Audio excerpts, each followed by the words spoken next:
Dit gaan vanaand oor die verskil wat daar is tussen die breë pad en die smal pad. En ek het al verlede kwartaal so die tweede laaste keer wat ons oor die Heilige Gees gepraat het, het ek al vir die Here begin vra om vir my 'n nuwe woord te gee vir die nuwe kwartaal.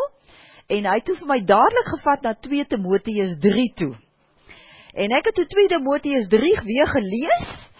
En ek het gesê, nou ja, wat moet ek nou met al hierdie inligting maak, en onmiddellik het ek net gehoor, dat gaan lees Matteus 7, en ek het toe dit gedoen, en dis waar hierdie hele Bybelstudie vandaan kom. So, kom ons blaai na 2 Timoteus 3 toe, dan gaan ek die hele hoofstuk 3 lees, en die eerste 4 verse van 2 Timoteus 4. Ek sal maar so 'n bietjie bylas en invoeg soos wat ons aangaan. Goed, dit moet jy weet, in die laaste dae, nou ek weet nie hoe ver ons is van die laaste dae af nie, maar dit maak nou nie saak nie. En wat hy hier sê is, dit moet jy weet, in die laaste dae sal daar swaar tye kom. Die mense sal selfsugtig wees. Die mense sal geldgierig wees, die mense sal grootpraterig en verwaand wees. Die mense sal beledigend teenoor hulle medemense wees, en die mense sal ongehoorsaam aan hulle ouers wees, hulle sal ondankbaar wees, hulle sal ongodsdienstig wees, en hulle sal liefdeloos wees en onversoenlik wees. Onversoenlik is nou iets soos wat 1 Korintiërs 15 vers 33 sê, dat slegte geselskap bederf goeie sedes. Ok. Hulle sal kwaadpraters wees, hulle sal bandeloos wees, en hulle sal wreed wees, hulle sal sonder liefde vir die goeie wees, so dit beteken hulle sal 'n liefde hê vir die slegte goed. Hulle sal verraaiers wees, hulle sal roekeloos wees, en hulle sal hooghartig wees, hoogmoedig. Hulle sal eerder liefde vir genot hê, as liefde vir God. Hulle sal nog die uiterlike skyn van die godsdienst hê. En toe ek hier kom, toe besef ek, dat hierdie mense is godsdienstige mense. Want hier staan, hulle sal die uiterlike skyn van die godsdienst hê. Met ander woorde, hulle was verseker kerkgangers. Hulle was verseker mense wat gepraat het oor die Here. Want dis wat hulle uiterlik gewys het. Goed, hulle het die uiterlike skyn van die godsdienst gehad. Maar, nou wil ek gou hê, terwyl jy daar hou vas, blaai gou na Romeine 10 toe. Hier is 'n voorbeeld van mense wat godsdienstig is. Maar, kom ons lees verder hier. Romeine 10 vers 1 en vers 2. Broers, my hartewens en my gebed tot God vir my volk is, dis nou Paulus wat hier sê, vir my volk is dat hulle gered word, want ek kan van hulle getuig dat hulle vol ywer vir God is. Kyk, hulle bak koeksisters, en hulle hou vergaderings, en hulle hou kerkbazaars, en hulle lees die Bybel, en hulle gaan kerk toe. Hulle is vol ywer vir die Here, maar sonder die regte insig.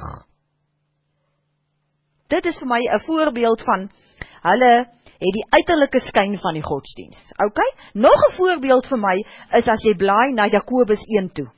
Jakobus 1 vers 26. Hier staan, as iemand dink hy is godsdienstig, maar hy hou nie sy tong in toom nie, bedrieg hy homself. Sy godsdienst is waardeloos. Nou wat beteken hierdie sy tong in toom hou? Dit gaan net oor een ding, en dit is dat jy moet pas op wat jy praat. Jy moet praat volgens dit wat jy glo, volgens dit wat die woord is. So dit help nie, 'n mens is godsdienstig, maar jy praat nie die woord nie. Dan beteken jou godsdienst vir jou niks. Nou hy sê hier in Timoteus, dat hierdie mense het die uiterlike skyn van die godsdienst gehad. So ek glo, hulle het nie reg gepraat volgens die woord nie, en hulle was ook sonder die regte insig, soos wat ons nou gesien het in Romeine 10, en terwyl ek hieroor praat, wil ek net gou, ons praat oor van die tong in toom hou. Weet julle, ek wil regtig weer eens 'n beroep op julle doen, dat wees versigtig wat julle sê. Die laaste tyd is daar nou vir my 2 voorbeelde, waar mense wat hulle gepraat het, presies met hulle gebeur het. Julle weet van hierdie 3 kinders wat verdrink het by Grootbrak. Hulle het die twee van hulle se lyke het hulle dadelik gekry. Die ander kind Se lyk het hulle nou gister eers gekry. En toe word daar in die koerant berig geskryf dat hierdie kind het gesê, voordat hy weg is, het hy gesê, julle moet net nie vir my los in die see nie. Voordat hulle op die toer gegaan het, het hy dit gesê. Die onderwyser het daarvan geweet en die onderwyser het gesê, hy was nou juist so besorg oor hierdie kind, omdat hierdie kind dit gesê het. Wat het hy gesê? Hy het doodgespreek, hy het gesê, moenie vir my in die see los nie. Julle weet almal van die fliek van Hansie. Erika het hom gaan kyk, ek het hom nou nie gesien nie. Sy sê dat hulle wys duidelik in die fliek daar dat toe Hansie tot bekering gekom het, tot wedergeboorte gekom het in die Rema kerk, het iemand met hom gesels en hy het daar gesê dat hy reis verskriklik baie rond en hy vlieg baie en hy dink hy sal nog doodgaan in 'n vliegtuigongeluk. In 'n kort tydjie daarna het dit gebeur. Wat ons sê, jy moet leer om jou tong in toom te hou, want wat jy sê, dit gaan met jou gebeur. Soos Dani Botha sê, wat jy sê, gaan jy hê. Dit is presies wat in Jakobus 3 staan. Wil jy gesoen toe bly? Dit is so verskriklik belangrik. Mense, dit help nie ons lees Bybel en ons hoor hierdie goeders en ons hou nie ons tong in toom nie. Ons moet leer om te praat volgens die woord.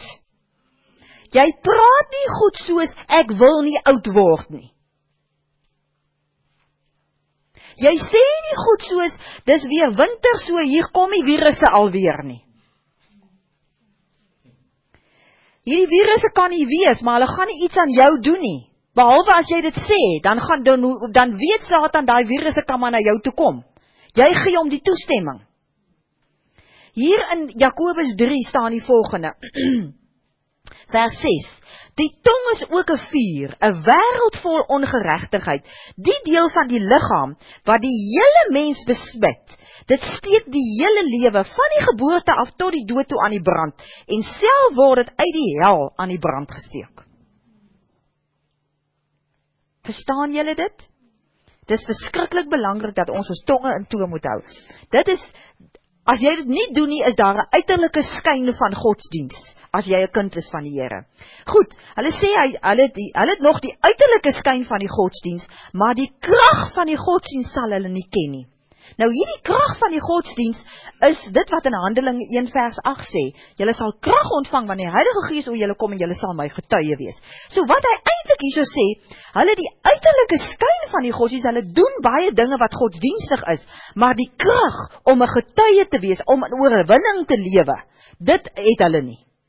So hulle is mense wat siek is, wat mislukkings het in finansies, wat mislukkings het in hulle huwelike, dit gaan met hulle sleg, want dis daar waar dit in die begin staan, daar's vir hierdie mense swaar tye. En hierdie swaar tye in die Amplified sê hy dit so mooi, hy sê, times of great stress and trouble, hard to deal with and hard to bear.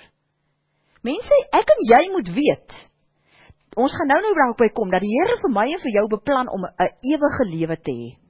En 'n ewige lewe is nie times of great stress and trouble nie. Dis nie hard to deal with en hard to bear nie. Dis 'n lewe van oorwinning. Dis 'n lewe waar ek en jy, volgens Johannes 17 vers 3, beteken dit om 'n ewige lewe te hê, en dit is om God die Vader en om Jesus Christus te ken. So jy ken hom as meer as 'n oorwinnaar. Jy ken hom as jou bron. Jy ken hom as jou vrede. Jy ken hom as jou geneesheer.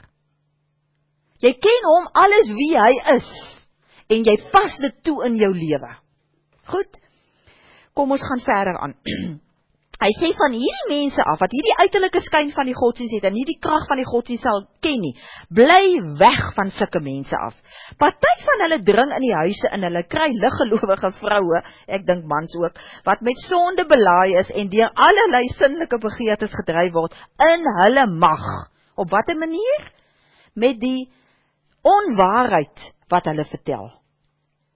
Vroue wat altyd iets wil leer, mag tog nooit tot die kennis van die waarheid kan kom nie. Net soos Jannes en Jambres hulle teen Moses verset het, so verset hierdie mense hulle teen die waarheid. Mense wat in die verstand verward is en in die geloof 'n mislukking. Maar hulle sal nie ver kom nie, omdat hulle dwaasheid vir almal duidelik sal wees, net soos dit die geval was met Jannes en Jambres. Nou, net op hierdie plek word Jannes en Jambres se name genoem, maar volgens die Bible Dictionary sê die expert of die kennis, dat Jannes en Jambres was twee van die towenaars, twee van die goelaars, wat in Exodus 7 van gepraat word. Onthou julle daar waar Moses sy kierie gegooi het, en daar het toe 'n slang geword, en toe het Farao die goelaars of die towenaars ook laat kom, om ook hulle kieries te laat slange word. Nou, twee van hulle was blykbaar hierdie Jannes en Jambres.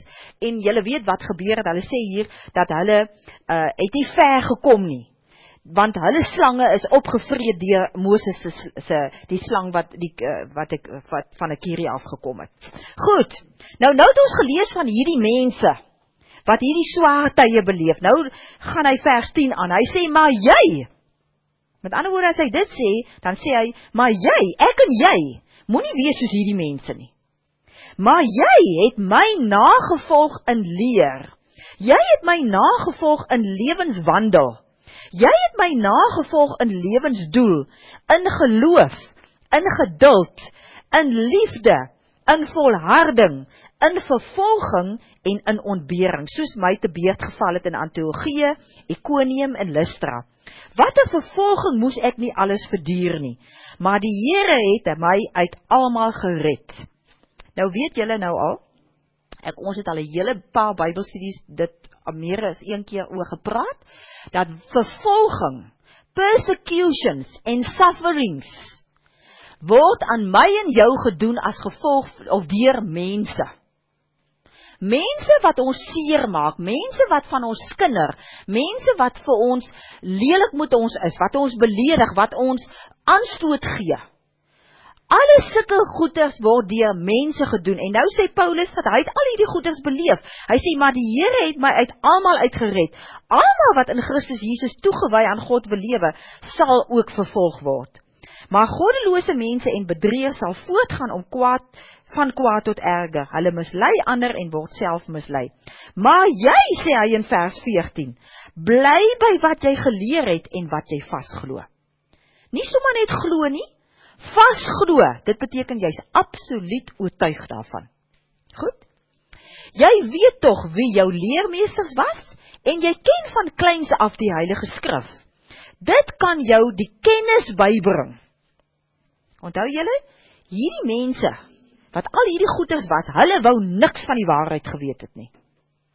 Hulle wou nie die waarheid aanvaar nie, hulle was in hulle verstand verward en in die geloof 'n mislukking. Nou staan hier, maar ons, dit kan jou tot die kennis bybring, die woord, wat tot verlossing lei, deur die geloof in Jesus Christus. Nou julle weet almal, ons word verlos van ons sondes deur Jesus Christus die dag as ons tot wedergeboorte kom. Dan is jy verlos. Maar om 'n verloste lewe te lewe is iets anders. Dit moet gebeur nadat ek en jy verlos is. En om 'n verloste lewe te lei, kan net gebeur as ek en jy kennis het van die Heilige Skrif. Daar's verkeerdelik vir die kerk gesê, vir mense gesê, jy moet net die Here aanneem, dan gaan alles goed gaan met jou. Jou finansies gaan regkom, jou huwelik gaan regkom, alles gaan net honkie-dorie wees, neem net vir Jesus aan. Weet julle dis false teaching, dis verkeerd, dis 'n leuen. Die begin daarvan is Jesus. Deur Jesus word jy verlos. Maar om 'n verloste lewe te hê, 'n lewe van verlossing, moet jy volgens die woord lewe. Dis waaroor hierdie hele Bybelstudie gaan. Moet jy insig hê, die waarheid glo van die Heilige Skrif en jy moet dit toepas. Jy moet dit leef. Goed, kom ons gaan verder aan hier. Hy sê die hele Skrif is deur God geïnspireer en het groot waarde om in die waarheid te onderrig, om dwaling te bestry, om verkeerdhede reg te stel en 'n regte lewenswyse te kweek. Sodat die man wat in diens van God staan, volkome voorberei en toegerus sal wees vir elke goeie werk. Ek beveel jou voor God, sê hy vir Timoteus, en voor Christus Jesus, wat die lewendes en die dooies sal oordeel. Ek beveel jou met die oog op sy koms en sy koningskap. Verkondig die woord, hou daarmee vol, tydig en ontydig. Weerlê en bestraf en bemoedig, deur met alle geduld onderrig te gee, want daar sal 'n tyd kom wanneer die mense, dis nou daai klomp mense, die gesonde leer nie meer sal verdra nie. Hulle sal hulle eie begeertes volg en vir hulle leermeesters bymekaar maak wat net sal sê wat hulle graag wil hoor. Hulle sal die waarheid nie wil hoor nie en hulle tot verdigsels wend. Verdigsels is mythes en man-made fictions wat pas by hoe hulle wil lewe. Goed. Nou ja, so toe ek nou hierdie stuk lees, toe sê die Here vir my, blaai na Matteus 7 toe. So, kom ons blaai nou na Matteus 7 toe, dan lees ons daar. Matteus 7 vers 13. Die opdrag vir my en vir jou, vers 13, gaan deur die nou poort in. Die poort wat na die verderf lei, en so terloops, die verderf is nie die hel nie. Hierdie verderf is to ruin and to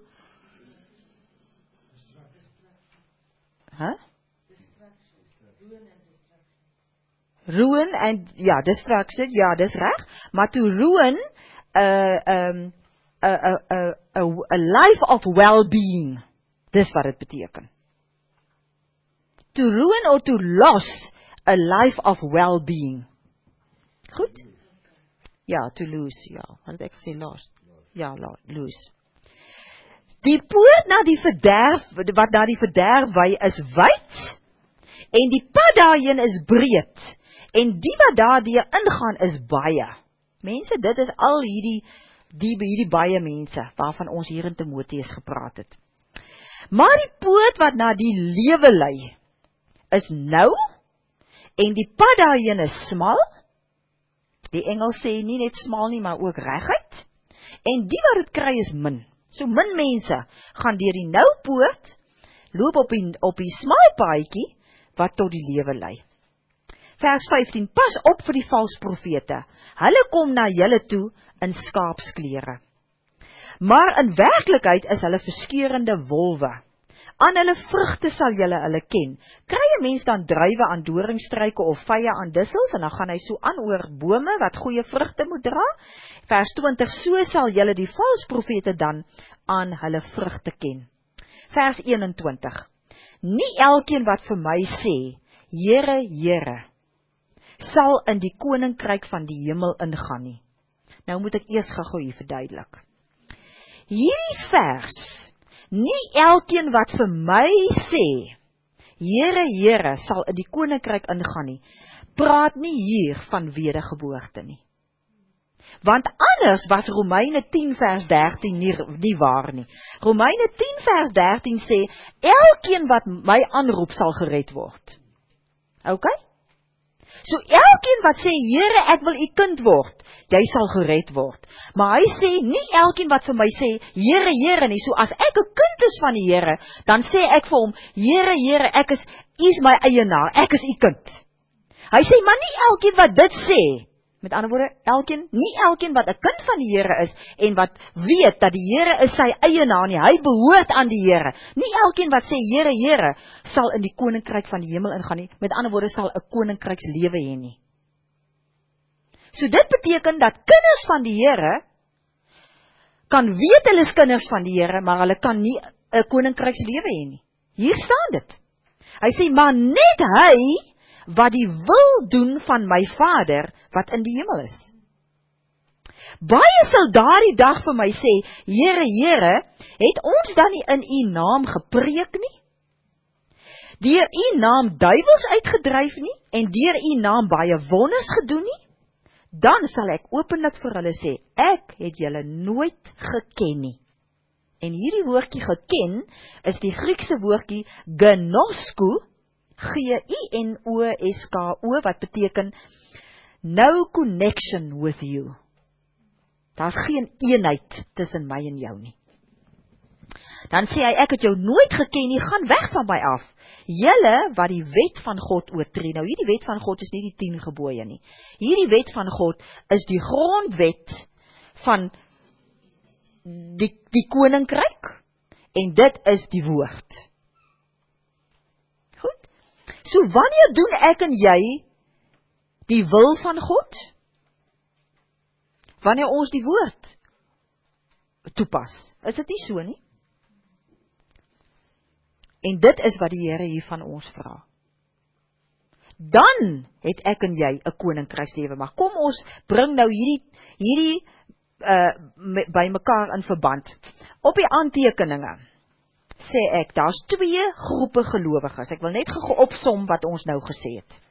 Daar's 2 groepe gelowiges. Dis die mense van 2 Timoteus 3 vers 2. Dis nou al hierdie mense wat selfsugtig is, geldgierig, ensovoorts, ensovoorts. Dis hierdie mense wat swaar tye beleef, en ons weet nou hoekom beleef hulle swaar tye, want hulle verwerp die waarheid. Hulle wil niks hoor van die waarheid nie, met ander woorde, hulle kan dit nie praat nie, hulle kan dit nie glo nie, hulle kan dit nie toepas nie. Dis hoekom hulle swaar tye belewe. En dan ook die mense van 2 Timoteus 4 vers 3, wat gesê het, die gesonde leer wil ons nie doen nie, ons wil leermeesters hê, wat vir ons sê, jy doen wat jy begeer, jy doen wat jy lus voel om te doen. Jy doen soos wat jou gevoelens vir jou sê. Ok? Dis een groep gelowiges. En hierdie mense is ook die mense wat op die breë pad loop, wat ons nou gelees het in Matteus 7 vers 13. Hulle loop die breë pad, hulle is deur die breë poort, en hulle uiteinde weet ons is die verderf. En ons weet nou dat dit is nou, dat hulle geen well-being kan hê, dit is nie dat hulle hel toe gaan nie, want hulle is kinders van die Here, so hulle gaan hemel toe. Maar hulle lewe op aarde is nag. Die tweede groep gelowiges is ek en jy, en ek is voorbare genoeg om myself in te sluit en vir jou in te sluit. Want as jy al lank by die Bybelstudie is, behoort jy nou altyd nie die waarheid te ken.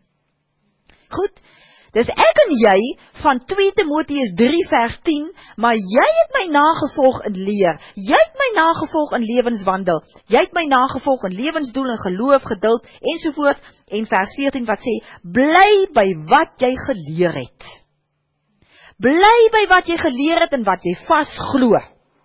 As jy glo dat Jesus is die geneesheer en jy word gediagnoseer met 'n siekte, dan bly jy by wat jy glo tot jy gesond is. Jy kom nie op 'n punt en sê, nee, wat hierdie gebittery help nie, werk nie vir my nie, ek moet nou maar cheers sê vir die lewe nie. Ek aanvaar nou maar hierdie siekte nie. Op die ou end gaan dit alles ten goeie meewerk. Ons is die mense op die smal pad. Matteus 7 vers 14, en daar's min gelowiges wat hierdie pad loop. En is dit nie tragies nie? Maar ek voel net, ek kan nie volledig wees as ek nie vir julle sê dat daar is ook 'n derde groepie, nie 'n gelowiges nie, die ongelowiges, maar dit het alles te doen met waaroor ons nou praat. So blaai nou na Lukas 13 toe. Lukas 13 vers 22 tot 27. Terwyl Jesus op pad was Jerusalem toe, het hy deur stede en dorpe gegaan en oral die mense geleer. Toe vra iemand om, Here, is die wat gered word maar min? En hy sê toe vir hulle, span al julle kragte in om by die smal deur in te gaan. Hy sê weer smal deur, hy sê nie net die deur nie. Die smal deur in te gaan, baie verseker ek julle, sal probeer om in te gaan, maar hulle sal dit nie reg kry nie. So hierdie mense is nooit by die ingang in nie, hulle is nooit by die poort in nie. Vers 25, as die eienaar van die huis, wie is die eienaar? Jesus. Wat is die huis? Dis al die gelowiges. Dis the household of God. Goed. As die eienaar van die huis eers opgestaan het en die deur toegesluit het, weet julle wanneer gebeur dit? Wanneer Jesus opstaan van die regterhand van God af en hy kom terug aarde toe met die wederkoms. Dan word die deur toegemaak. Dat is die tyd om by die poort in te gaan is verby. Goed? As hy opstaan en hy sluit die deur toe, sal julle buite staan en aan die deur begin klop en roep, Here, maak vir ons oop. Maar hy sal vir julle antwoord, ek weet nie waar julle vandaan kom nie. Die Amplified sê mooi, julle is nie van my household nie, julle moet van 'n ander household wees. Dan sal julle sê, maar ons het dan saam met u geëet. En ons het saam met u gedrink, en op ons strate het u die mense geleer. Kan julle sien, hierdie mense het die evangelie gehoor? Hulle het die woord gehoor. Maar hy sal weer vir julle sê, ek weet nie waar julle vandaan kom nie. Niemand van julle het gedoen wat reg is nie. Wat was die regte ding wat hulle moes doen? Hulle moes by die smal deur ingegaan het. En hulle het nie. Maar maak dat julle van my af wegkom. En dan vers 28 wat praat oor, daar sal julle huil en op julle tande kners, wanneer julle vir Abraham en Isak en Jakob en al die profete binne in die koninkryk van God sal sien, terwyl julle self buitentoe weggejaag word. Dit spreek van die hel. So daai mense gaan hel toe. Hulle kans is verby. Goed. So om terug te kom op jou aantekening in die middel van die bladsy. Die twee paaie waarvan Matteus 7 praat, bestaan uit 'n poort uit en uit 'n pad uit, en dan is daar 'n gevolg waarheen daai pad lei. En ons weet dit is of die verderf of dis die lewe. Goed. So kom ons kyk nou vanaand na die poort. En julle weet nou dat die poort wat ek en jy moet ingaan is nie sommer net die poort nie. Dit moet wees die smaalpoort, die noupoort. Dis die opdrag wat in Matteus 7 vers 13 gegee word. Kom ons kyk nou wat is die verskil tussen die noupoort en die breë poort. Die poort, as ons nou blaai na Johannes 10 toe, dis die derde langskrifgedeelte wat ons gaan lees vanaand. Johannes 10 vers 1 tot 10 en vers 14, want dan sien ons wat is die poort. Of wie is die poort? Johannes 10, ek gaan vir jou lees van vers 1 af. Dit verseker ek julle, wie nie deur die hek in die skaapkraal ingaan nie, maar van 'n ander kant af inkom, hy is 'n dief en 'n rower.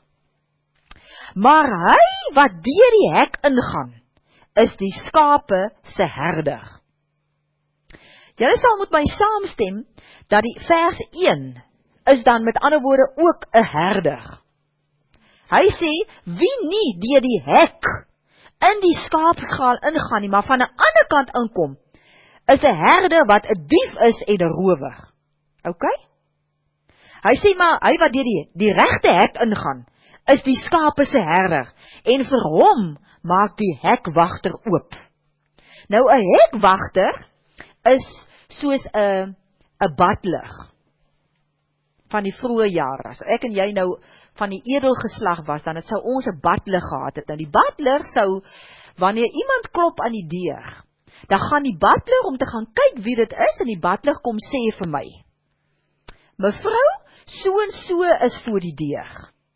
Dan besluit ek, en ek gee opdrag vir die butler of vir die diensmeisie, maak oop die deur dat die persoon kan inkom, of nee, ek wil nie die persoon sien nie, sê vir die persoon, hy moet weggaan. Nou dit is waarvan hy hier praat.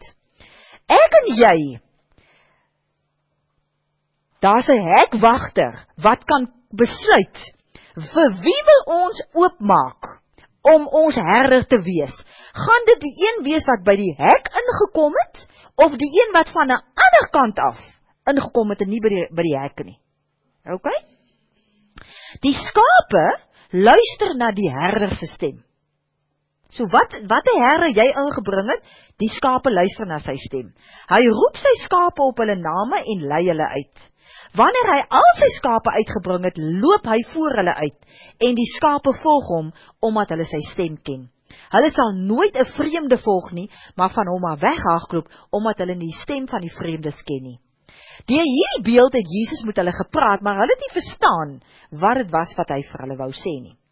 Toe het Jesus verder gesê, dit verseker ek julle, ek is die ingang vir die skape. Met ander woorde, hy sê, ek is die hek. Ek is die hek vir die ingang, vir die skape. Al almal wat voor my gekom het, is diewe en rowers. Met ander woorde, hulle het nie deur my ingegaan nie. Hulle het van 'n ander kant af het hulle ingekom, en hulle is die diewe en rowers, en waarvan hy hier praat, is almal wat al die evangelie verkondig het. Wat nie deur my gekom het nie, wat nie in my, deur my waarheid gekom het nie. Wat nie van my waarheid vertel nie. Wat nie my volg nie. Want dit is wie, Jesus is nou die ingang. Hy sê, almal wat voor my gekom het is diewe en rowers, maar die skape het nie na hulle geluister nie. Ek is die ingang. As iemand deur my ingaan, sal hy gered word. Hy sal in en uitgaan en veiding kry. 'n Dief kom net steel en slag en uitroei. Maar ek het gekom sodat hulle die lewe kan hê en dit in oorvloed. So wat hy sê is, as ons 'n herder het wat by die ingang ingekom het wie Jesus is, met ander woorde, dis 'n herder wat van Jesus praat, wat in dieselfde skaapkraal is waarvan Jesus as het ware dan die herder is. En hy kom en ek volg hom, dan sal ek 'n lewe in oorvloed hê. Nou goed, ons volg nooit 'n mens nie, maar dit is die lering wat ons gaan kry, julle gaan dit nou op die ou end sien. Goed, kom ons lees uit vers 14. Hy sê, ek is die goeie herder. Ek ken my skape en my skape ken my. Nou onthou nou 'n bietjie, ons het nou net gelees in Matteus 7 waar Jesus gesê het, nie almal wat sê Here, Here kom in die koninkryk in nie, maar net die wat my wil doen. En as jy nie sy wil doen nie, dan gaan hy sê, ek het jou nie geken nie. So met ander woorde, as ek nie sy wil doen nie, dan het ek hom nie gevolg as herder nie. Ek het nie by die ingang ingegaan, maar ek het nie na die regte stem geluister nie. Nie die regte herder gehad, wat vir my die lering gegee het, rondom wat sy wil is nie. Want anders sou hy my geken het, want hy ken al sy skape, wat in sy skaapkraal is. Ja. Yes.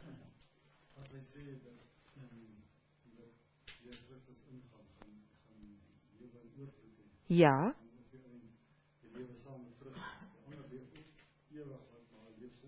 Dis reg. Ja. Praat jy nou van die wat deur die ingang in is? Kyk, almal wat deur die ingang is, wat vir Jesus aangeneem het, met ander woorde, hulle het die ewige lewe in die mate dat hulle hemel toe gaan. OK? Maar om 'n koninkrykslewe te hê, om 'n ewige lewe al hier op aarde te beleef, dit het hulle nie. Hulle het dit net as hulle Jesus as hulle herder het. As hulle die waarheid geleer het, wat sy wil is, want dit is wat hy sê. Hy sê, ek ken julle net, as julle my wil doen. Die feit dat ons wonders en tekens doen, want hulle sê, ek het in u naam gepreek, Matteus 7. Ek het wonders en tekens gedoen, ek het bose geeste uitgedryf.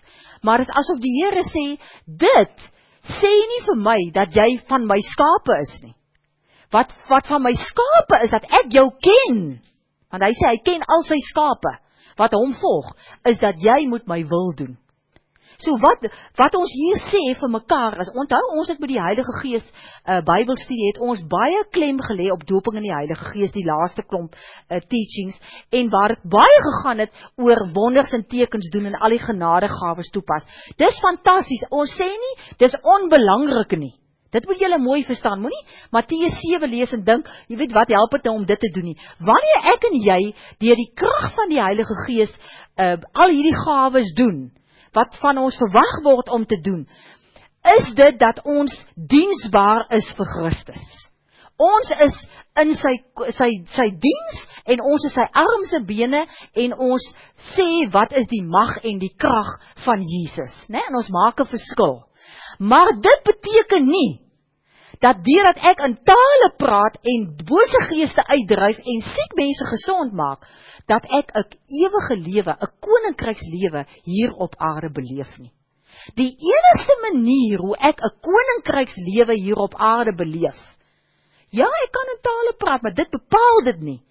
Dit hang af, doen ek die wil van die Here? Ken ek sy stem? Is hy my herder? Volg ek hom? OK? Dis waaroor dit gaan. Het ek my nou duidelik gemaak? Verstaan julle nou waaroor dit gaan? Goed, kom ons gaan net verder aan hier. Die Wyn sê baie mooi, dat the gate, ek praat nie nou van die nou ingang, nie die nou poort, nie, ek praat nou net van die gate, die ingang, provides the entrance to eternal life. Nou dit het ons nou net gesê, dit het ek nou na aanleiding van sy vraag gesê. Die ingang het ons nou gesien in Johannes 10, is Jesus. So almal wat in Jesus glo, gaan deur die ingang. En vir hulle is beskikbaar. Dis die entrance to eternal life. Dis vir hulle beskikbaar om dan 'n koninkrykslewe te hê. So vir elke kind van die Here is 'n koninkrykslewe beskikbaar. Maar weet julle wanneer kry ons dit? Wanneer ons deur die nou poort gaan. Nie deur die breë poort nie. Dit is die verskil. En dis waaroor dit vanaand gaan.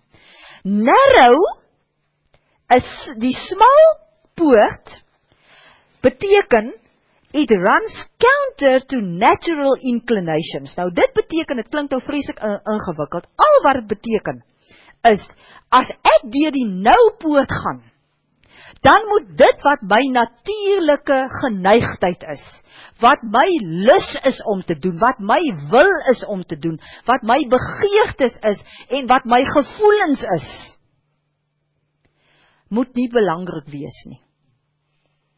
As ek 'n kind van die Here is en ek leef volgens hoe ek voel en hoe ek dink en hoe ek begeer, dan is ek deur die breë poort. Maar as ek by die Here aanneem en ek sê, ek is klaar met die ou mens. Ek dink nie meer aan myself nie. Ek wil die herder volg. Ek wil vir Jesus volg. Ek wil sy woord gehoorsaam. Ek beperk myself, en dis hoekom ek hier op hierdie aantekening geskryf het, om deur die nou poort te gaan. Dis 'n stryd. Mense, en dit is ons grootste stryd hier op aarde, en ek kan eintlik sê ons enigste stryd hier op aarde. Ons stryd is om te sterf in onsself. Dat dit waarvoor ek lus voel om te doen, dit wat my natuurlike geneigtheid is om te doen, dat ek sê, ek gaan dit nie meer doen nie. Ek gaan vir Jesus volg as my herder. Ek gaan dit wat die waarheid van hierdie woord is, dit gaan ek toepas. Ek gaan doen wat die Here se wil is. Ook al voel ek lus om vir iemand 'n klap te gee, omdat hy iets aan my verkeerd gedoen het, gaan ek doen wat die wil van die Here is. Dit wat die woord vir my as 'n voorbeeld gee. Dit wat die woord vir my sê, dis die lewenswyse wat jy moet kweek. Goed? Die ek moet ingeperk word, sodat Jesus gevolg word. Handelinge 3 vers 15 sê, hy is my leidsman, hy lei my en ek volg hom. Sy wil moet geskied in my lewe. Sy woord wil ek gehoorsaam. Nou wil ek net gou oor wil ek gou vir jou sê. Daar's 'n algemene wil van God. En dit staan alles in hierdie Bybel. Dit geld vir almal. Byvoorbeeld, dis God se wil dat 'n man en 'n vrou moet trou en dat hulle moet kinders hê. Goed, dis 'n algemene wil. Maar daar's ook 'n spesifieke wil wat God vir Dani het en wat hy vir Marietjie het en wat hy vir Tannie Rosie het en wat hy vir my het en vir elkeen van julle het. Dis byvoorbeeld, hoeveel kinders moet Dani hê? En hoeveel kinders moet ek hê? Hy wil hê ons moet al 2 kinders hê, maar hy kan wil hê dat Dani moet 10 kinders hê. En hy kan wil hê, ek moet net 2 kinders hê. Goed, so ek moet sy algemene wil ken, wat in hierdie Bybel staan, maar ek moet ook vir sy stem luister, Heilige Gees, wat vir my sê, wat 'n beroep moet ek volg, want hy wil nie hê ons moet almal ingenieurs word nie. Hy wil hê, jy moet 'n ingenieur word en jy moet 'n onderwyser word. Sy spesifieke wil vir jou. Dit hoor ek, sy stem. Wat praat die Here met sy skape? Goed? Dis een van die goedes daar. Sy woord nagevolg word. En volgens Johannes 4 vers 6, kom ons blaai gou, 14 vers 6, blaai gou na Johannes 14 toe. Johannes 14 vers 6 sê Jesus vir Thomas. Hy sê, ek is die weg en die waarheid en die lewe. Niemand kom na die Vader toe behalwe deur my nie. As julle my ken, sal julle my Vader ook ken. En van nou af ken julle hom en sien julle hom. Sien julle dat dit iets te maak het met Matteus 7 wat ons gelees het? Hier staan, ek is die weg, die waarheid en die lewe. Wat het ons gelees in Matteus 7? Ons gaan deur die poort in, en dan is daar 'n pad wat ons loop, die pad is die weg, stem julle saam? En dan is daar 'n uiteinde, dis of die verderf of die lewe, dis die derde ene hierso. So wat is die tweede ene, is die waarheid. Weet julle wat is die waarheid? Is die poort, en dis Jesus. Jesus het gekom, sodat ons die waarheid kan ken. Hy is die waarheid. Is dit nie awesome nie? Alright, dis maar net so terloops. Goed, wanneer ek en jy deur die noupoort gaan, en ek het myself ingeperk, en ek volg vir Jesus, ek doen sy wil, ek gehoorsaam sy stem, ek volg sy woord na, en ek kies om die waarheid te doen. Dus, wanneer Jesus dan vir my gaan sê, ek ken jou. Jy is my skape, ek is jou herder, ek ken jou, want jy doen my wil. Dis presies wat hy vir Moses gesê het in Exodus 33 vers 13. Blaai gou gesond toe, as jy wil. Exodus 33. Vers 13. Die Here sê hier vir Moses, ek ken jou op jou naam, ek is jou goedgesind. Vers 13. Sê Moses, as u my dan goedgesind is, maak my u wil bekend. Die ou vertaling sê, maak my u weer bekend, sodat ek u kan leer ken, en kan doen wat u verwag. Sien julle hierdie twee het mekaar te doen? Maak my u wil bekend, sodat ek u kan leer ken. So as jy vir die Here wil leer ken, hier is die plek waar jy hom moet leer ken. Deur sy woord. As jy nou ook blaai na 1 Samuel 3 toe, vers 7, dan is hier 'n baie interessante skrifgie wat sê, Samuel het nog nie die Here geken nie, want die woord van die Here was nog nie voorheen aan hom geopenbaar nie. So hoe leer ons die Here ken? Deur die woord wat aan ons moet geopenbaar word. OK.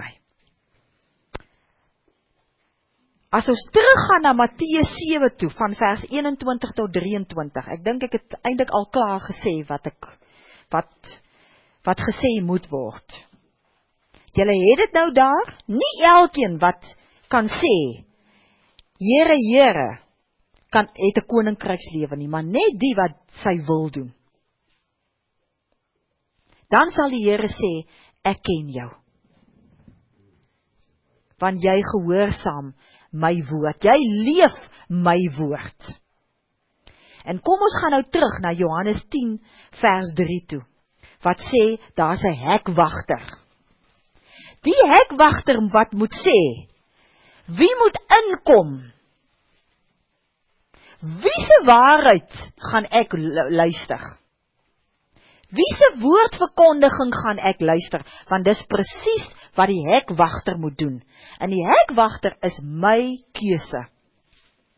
na wie ek luister, watter herde ek toelaat, wie se weiding ek eet. Luister jy na die waarheid? Of is jy soos 2 Timoteus, iemand wat sê, ek soek vir my 'n leermeester, wat gaan goed praat, wat pas by my begeertes.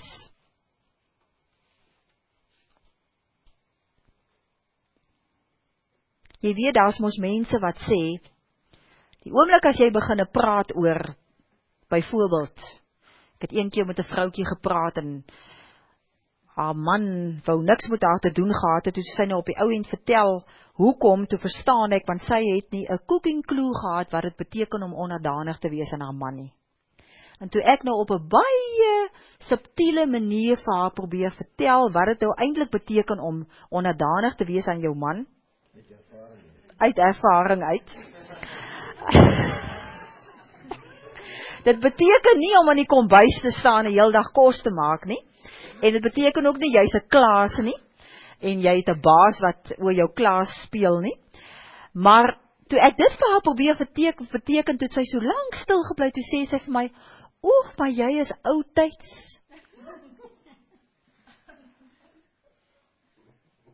Dis wat mense redeneer. Ja, nou die dag was daar 'n hele artikel gewees oor, ons wil nou nie name noem hier nie, van mense wat glo in jy weet die emansipasie van die vrou, is dit wat sy gebruik het oor man, ek weet nie wat is al die woorde nie, maar dit kom daarop neer, dat die vrouens het sekere regte, en daai ding van onderdanigheid is uit die mode uit, dit word nie meer gedoen nie. Ja, Angus wat nou hierdie valse leraar is, wat nou sê, dat die huishoudings moet weer regkom, die mans moet weer hoof wees van die huis, dis valse lering, sê hulle. Jy sien, dit is dit, mense soek leermeesters, wat vir hulle gaan goed sê, wat hulle pas.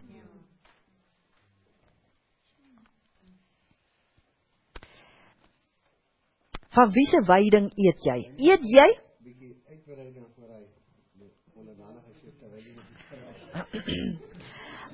Om terug te gaan na Johannes 10 toe. Na wie luister jy? Mense, dit is verskriklik belangrik. Na wie luister jy? Wie se lering luister jy na? Is dit lering van iemand wat by 'n ander hek ingekom het? 'n Ander hek, onthou, Jesus is die hek. Hy is die ingang. So, iemand moet deur Jesus. Wat is Jesus? Hy is die waarheid. Hy is die ingang. Moet die waarheid van Jesus vir my kom vertel. Hy moet vir my kom vertel wat die Here se waarheid is oor die huwelik. Hy moet vir my kom vertel wat is die Here se waarheid oor finansies. Hy moet vir my kom vertel wat is die waarheid van om in verhoudings te wees. Oor siekte. Oor die lewe. Oor oud word. Nie my streepie is getrek nie. Dit staan nergens in die Bybel nie.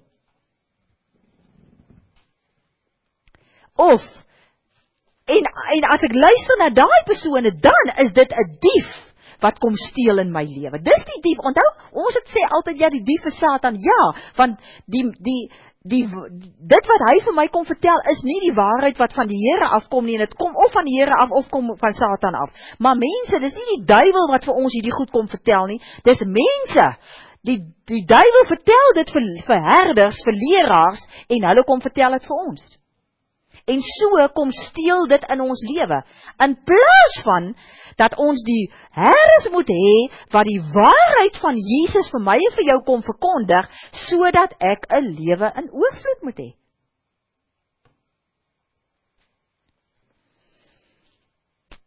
Blaai gou na Esegiel 34 toe. Ek het nie vanoggend tyd gekry daarvoor nie, ek het nou tyd daarvoor. Esegiel 34.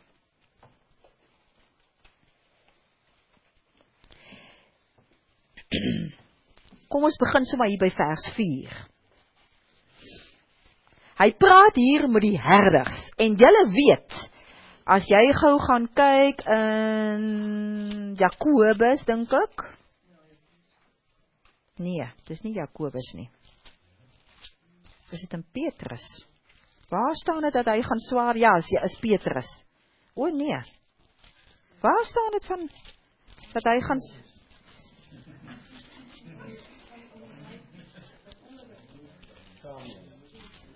Waar staan dit dat hy gaan sware oordeel oor die Ek kry dit.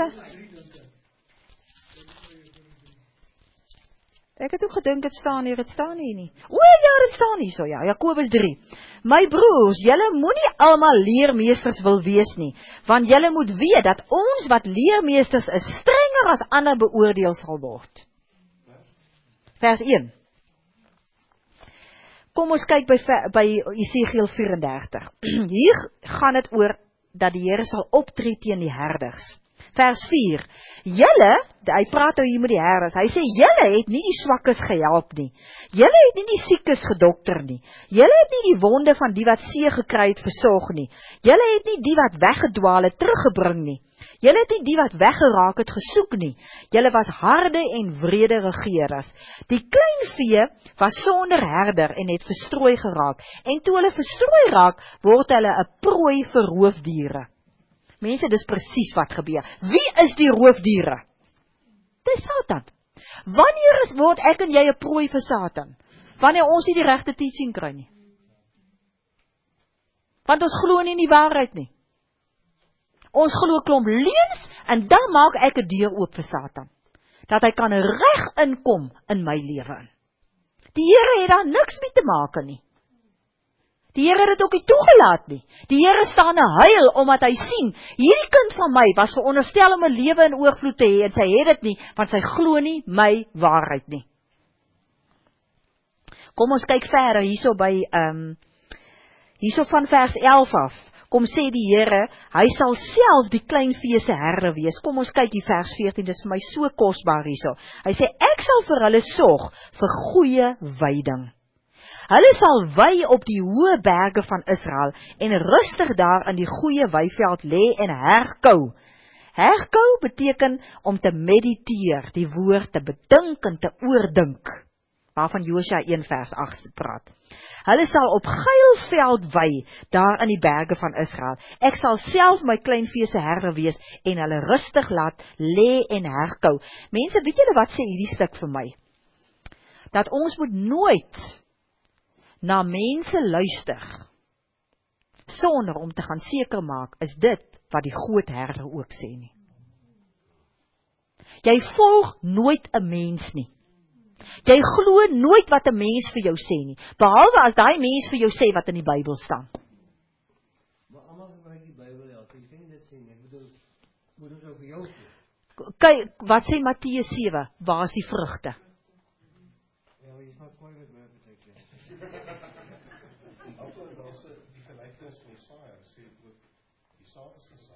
Ja. Ja. Ja. Ja. Dis reg.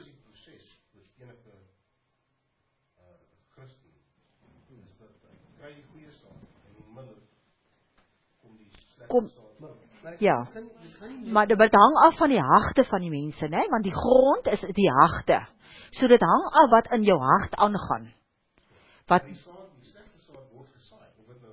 nee, dis so. Dis so. Is reg. Mense kan nie net dink dat hulle kry net goeie teaching. Nee. Miskien van een persoon af, maar daar's baie mense wat saai wat saai. Dis so.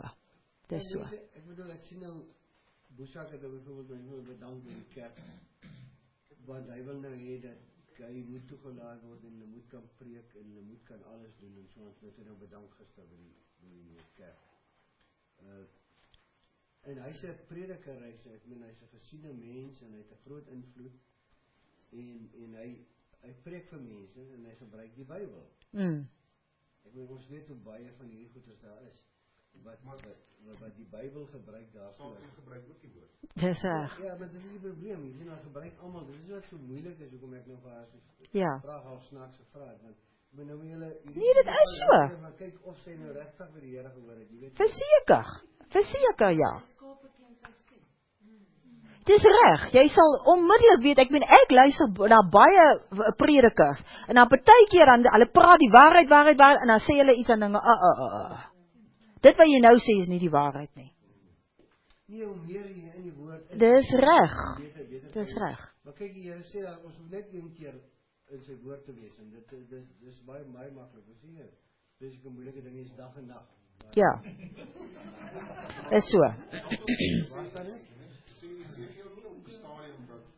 Self sal die herder wees, die Heilige Gees, Jesus die woord, sal bestaan homself die herder wees, en hy self sal leer. Maar dis wat hy hierso sê. Ek verstaan deur 'n leraar. Ja. Ja. Meer in die Heilige Verseker. Verseker, die Heilige Gees, want dit staan in 1 Johannes 2 vers 27. Hy sê dat niemand leer vir julle nie, maar die Heilige Gees self leer vir julle. Ek meen, onthou, wat ek doen en wat 'n prediker doen, is ons saai die saad, soos wat jy nou tereg gesê het. Maar die Heilige Gees is die een, wat dan vir jou daai woord kom, daai saad, kom laat bevrug, kom nat maak en laat groei. Dit doen die herder nie. Of die leraar doen nie dit nie, hy saai net die saad. Wat in jou hart gebeur met die saad, hang af van die mate wat jy daai woord oordink en bedink, want met die maat waarmee jy meet sal vir jou gemeet word, daai hele stuk van Markus 4, dink ek, Markus 4 of 6, wat dit staan. Hoe meer jy dit oordink, as jy dit net hoor en nie oordink nie, en nie weer gaan lees nie, gaan jy minder daarvan verstaan, gaan minder insig hê daarin. En, ja, dis die hele herkou storie. Maar hierdie stuk sê juist vir my, dat Jesus is ons herder. En hy kom leer vir ons, en dit is juist hoekom ek dit nou wil leer. Hy sê, ek soek die wat weggeraak het, en ek bring terug die wat weggedwaal het. Ek versorg die wonde, en die wat seer gekry het, hulle is die swakkes, help ek. En dan wil ek nou net terugkom, hier na vers 17 toe. Hierdie skrif het die Here jare terug vir my gegee. Een nag in my slaap. En weet julle, ek het nie eens geweet dit staan in die Bybel nie. En ek het geskrik toe die Here dit vir my sê. Ek het hierdie presiese woord gehoor, dat die Here vir my gesê het, ek gaan regverdig oordeel tussen skaap en skaap, en nie net tussen skape en bokke nie. En ek het my doodgeskrik toe ek hierdie woord, wakker word die oggend met hierdie woord. En ek het vir 'n jaar lank vir geen mens daarvan gesê nie. Want ek het gedog, ek het my dit verbeel. Maar die hele tyd het dit my bygebly. En een dag toe lees ek hier in Esegiel, en hier kom ek af, ek kon nie glo dit staan in die Bybel nie. En dit het my nog al die jare, ek wil amper sê gepuzzle, maar dit waaroor ons vanaand praat, is presies dit, mense, daar is skape, wat nie so skape lewe nie, met die regte herder nie. Want hulle het nie deur die nou poort ingegaan nie, hulle het deur die breë poort ingegaan. Nee, hulle is in, hulle is skape. Maar hulle deur die breë poort ingegaan. Hulle wil die woord aanpas by hulle gevoelens en by wat hulle wil doen. En hulle is nie bereid om dit te doen wat in Lukas 9 vers 23 staan. Ek dink julle almal behoort hierdie vers te ken. Lukas 9 vers 23 staan die volgende. Jesus sê self vir hulle, almal, as iemand agter my aan wil kom, skape, hy is die herder, moet hy homself verloon. Wat beteken dit as ek sê ek verloon myself? Sê, my natuurlike ek bestaan nie meer nie. Ek is die nuwe mens in Christus. En hy sê, moet elke dag sy kruis dra. Jy weet, destyds het ons geleer, ons moet 'n kruis dra. Elke mens moet maar die swaar in die lewe, moet hy maar saam met hom vat, op die lewenspad. Twak! Onder die genade, ja. Elke dag sy kruis dra, beteken sterf elke dag. Dis 'n daaglikse proses, dat jy hierdie stryd, hierdie menslike stryd, wat nie vir my en vir jou lekker is nie. Dis die swaarste ding om te doen, is om elke dag vir die Here te sê, Here, vir hierdie dag wil ek sterf aan myself. Nie my gevoelens nie, nie my wil nie, nie my begeertes nie, nie hoe ek dink nie. Maar Here, wat ek wil doen is, ek wil U volg vandag. Ek wil U wil doen. Ek wil U gehoorsaam. Ek wil U opdragte uitvoer wat U Heilige Gees met my praat. Dan is ek en jy by die breë poort in en gaan ons op die breë pad stap. OK? Amen.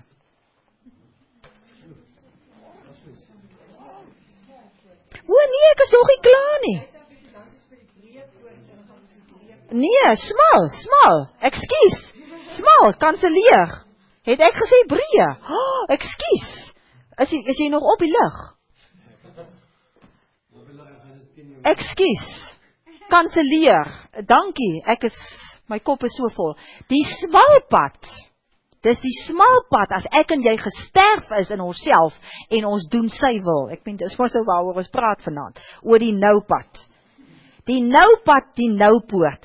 Hier is 'n waarskuwing mense, ek is nog nie klaar op die aantekening. Matteus 7 sê, pas op vir die valse apostels. 2 Timoteus 4 vers 3 en 4 sê, moenie vir julle leermeester soek wat vir julle gaan leer wat julle wil hoor nie, né? 2 Timoteus 3 vers 5 sê, bly weg van sulke mense af. Kom ons blaai net gou na 1 Timoteus 6 toe.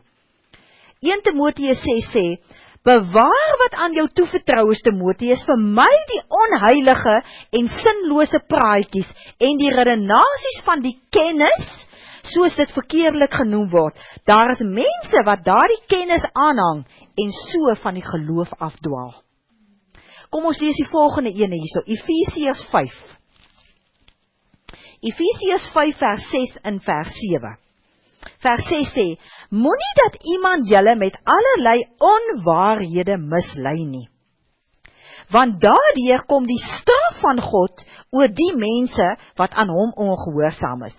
Met sulke mense moet julle niks te doen hê nie. Nou hierdie, waaroor hy hier praat, is oor dit wat die vorige gedeelte staan. Hy sê daar, hy praat van ontug, van onsedelikheid, van gierigheid, van grouwe, ligsinnige en vuil praatjies wat nie by julle pas nie. En dan kom sê hy hier, moenie na mense luister wat met onwaarhede vir julle wil mislei nie, oor daai goed nie.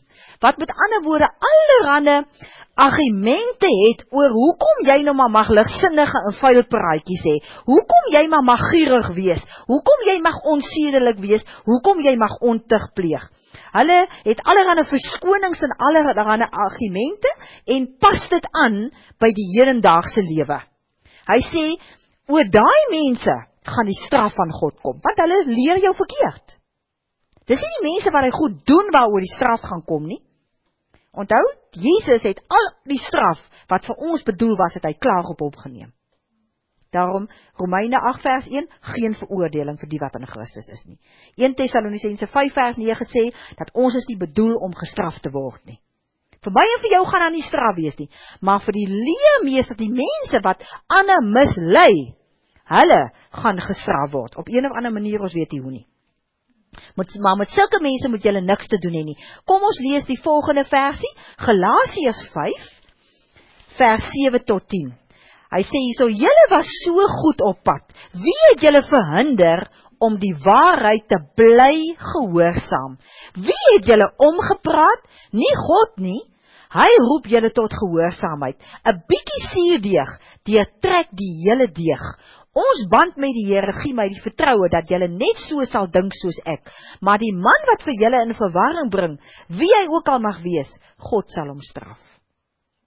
So sien julle hoe belangrik dit is, dat julle moet die regte, die waarheid moet hoor. En dan op die ou end moet kies, deurwagtig, maak oop, dat hy waarheid in my lewe inkom. Dan loop ek op die smal pad. Ek is by die smal poort in, en ons gaan volgende week gaan ons kyk, van wat dit beteken om op die smal pad te loop. En die smal en die reguit pad. OK.